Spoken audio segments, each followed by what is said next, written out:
Your dog has been sending you a message every single day, and once you finally understand what that message is, everything about the way you see your dog will change forever. Most owners believe they're giving their dog exactly what they need. They're wrong. And the invisible gap between what your dog truly craves and what they're actually receiving is quietly breaking the connection your dog has been fighting to create with you. Watch until the very end because the final point is the one that shifts everything. Welcome to Beyond the Bark. If you truly care about your dog and want to understand them on a deeper level, hit subscribe right now.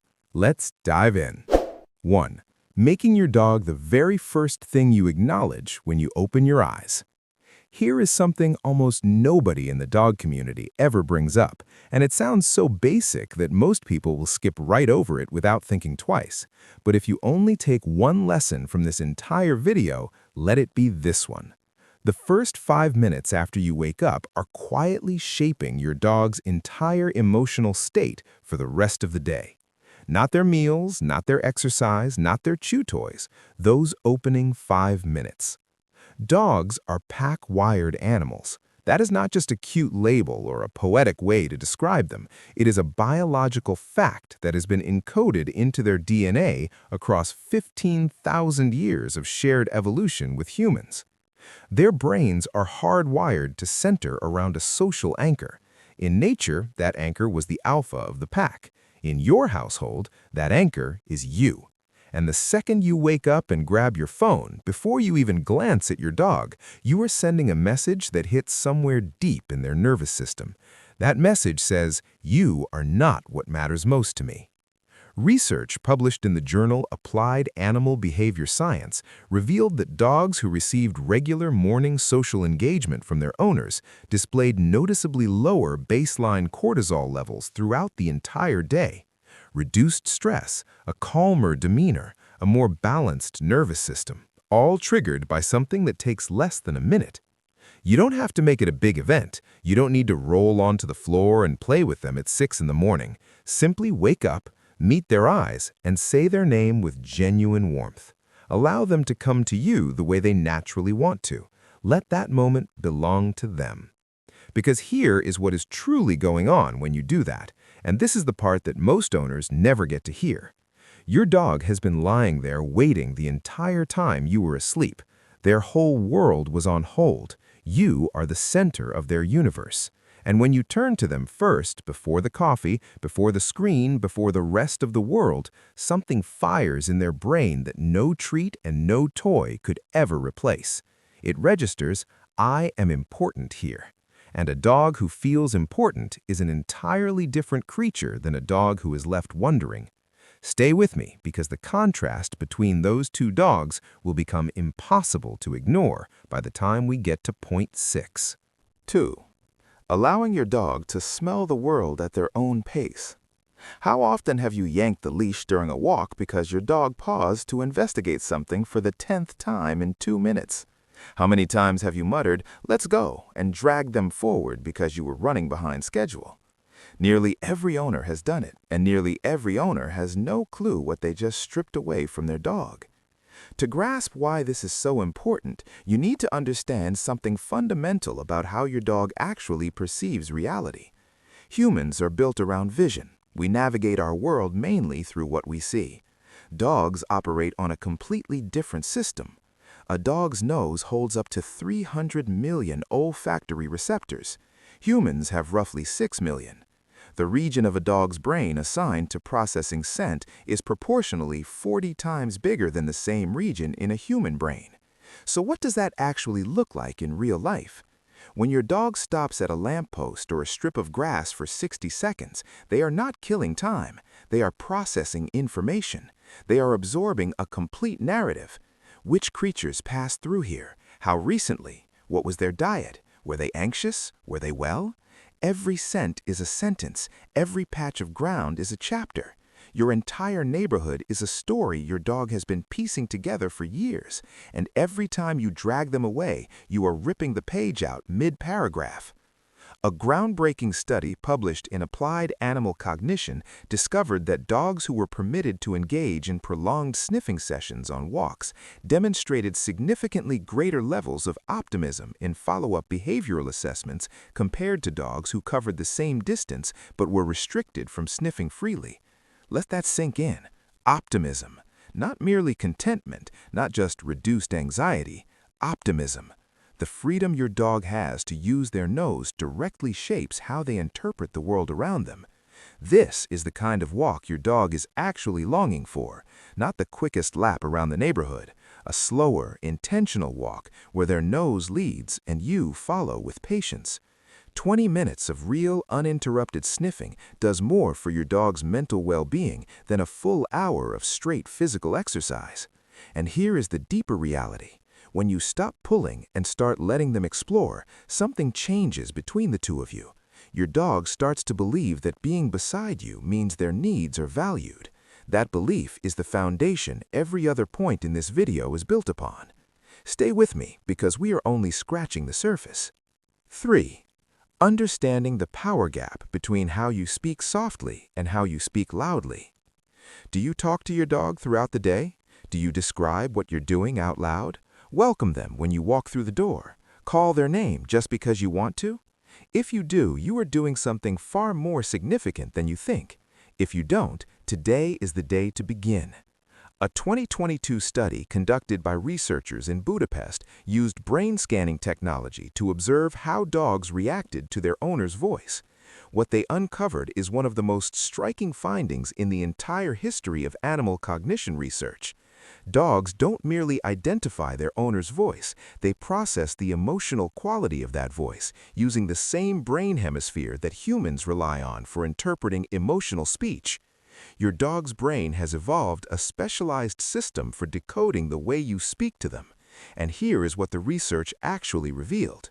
When owners used a gentle, slightly elevated pitch, the kind of tone most people instinctively shift into when speaking to infants or pets without even noticing, dogs displayed immediate physical signs of calm.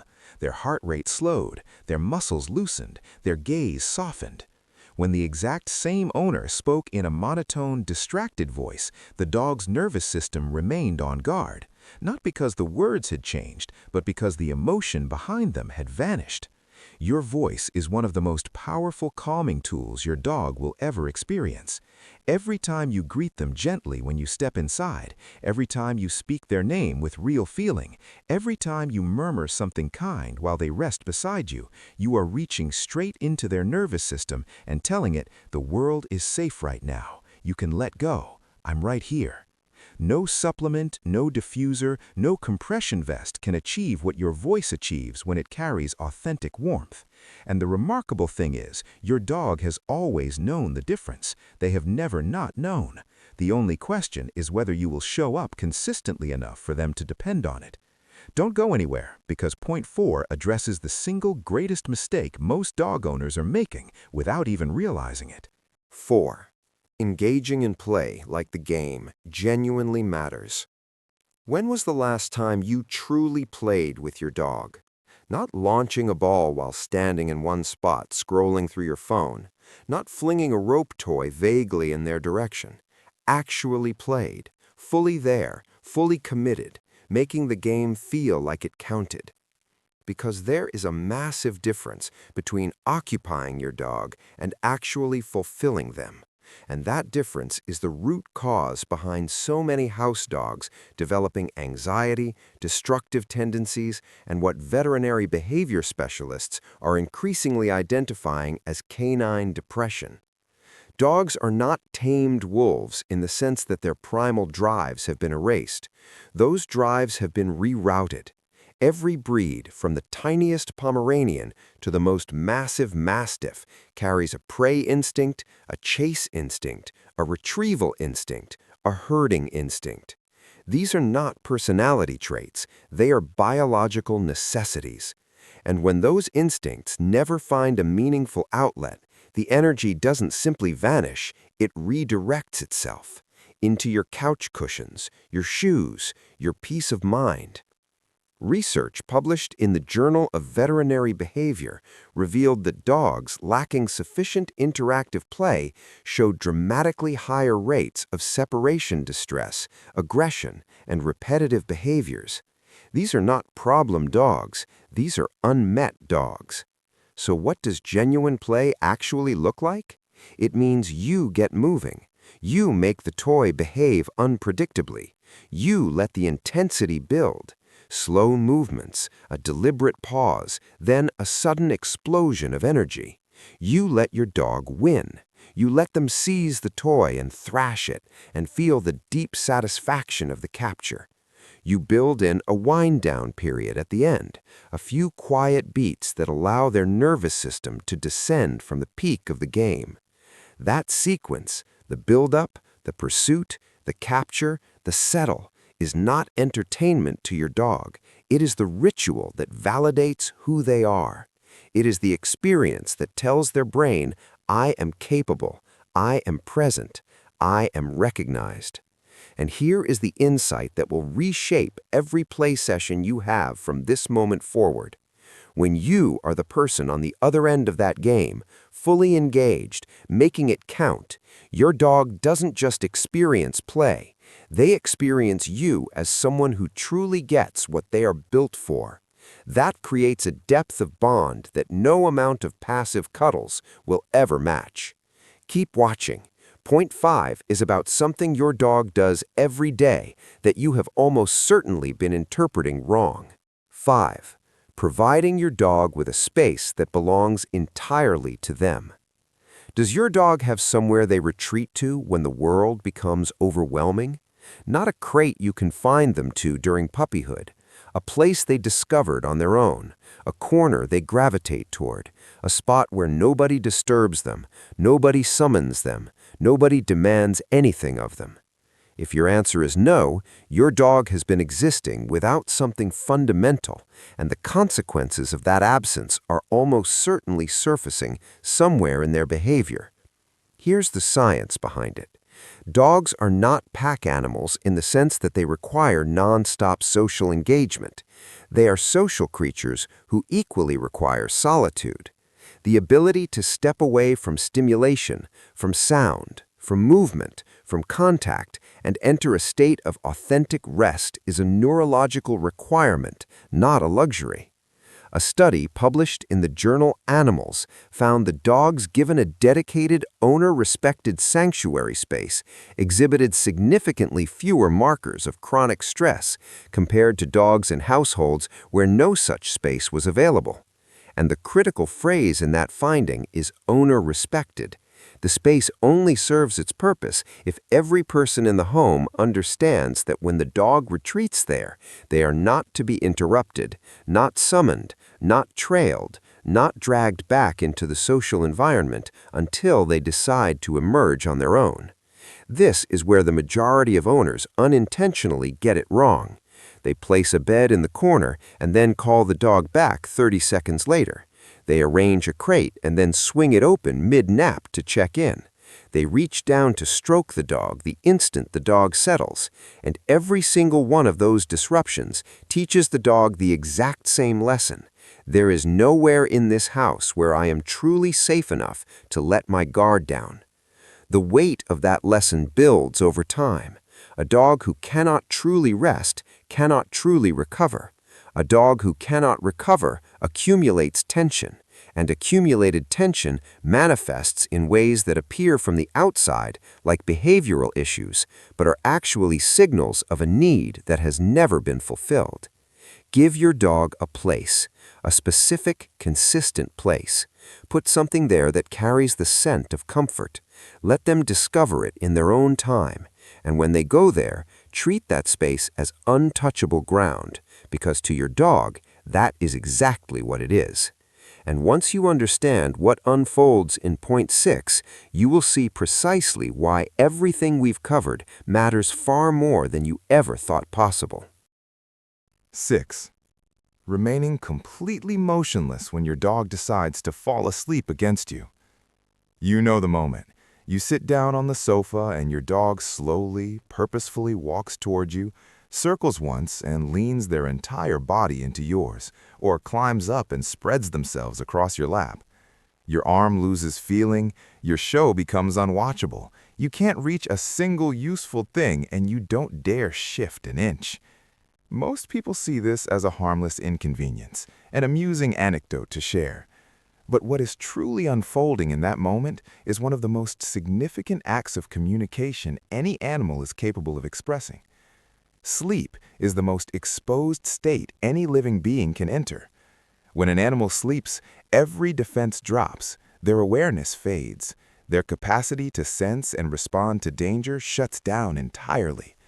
In the wild, no dog would fall asleep pressed against another being unless something deep within their biology had concluded, without a shred of doubt, that this being would never harm them while they were defenseless. When your dog chooses to drift off while touching you, they are not simply getting comfortable, they are making a statement. They are telling you, of every location in the world, of every surface and corner and hidden spot available to me, I have chosen you. You are the safest place I have ever known. And how you respond in that moment either honors that statement or slowly chips away at it. Every time you hold still, every time you trade your comfort and convenience to simply let them sleep, you are answering their statement with one of your own. I recognize what you just gave me, and I will never treat it as ordinary. Think back through every point we explored in this video. The intentional morning greeting that told them they matter, the patient walks where their nose set the pace, the tenderness in your voice that spoke directly to their nervous system, the play sessions that respected their deepest instincts, the retreat space that granted them permission to genuinely rest. Every single one of those moments was a deposit into an account your dog tracks in a way no record could ever capture.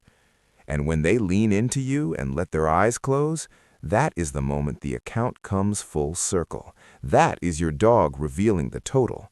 That is trust made tangible. You will never be able to see that moment the same way again, and you shouldn't, because it was never just a nap. It was everything you built together, arriving in a single quiet instant. If this video changed the way you understand your dog, send it to someone who loves their dog and needs to hear this. Subscribe to Channel Name. We are here every single week helping you connect with the animal that chose to spend their one and only life beside you. They deserve to be understood, and so do you.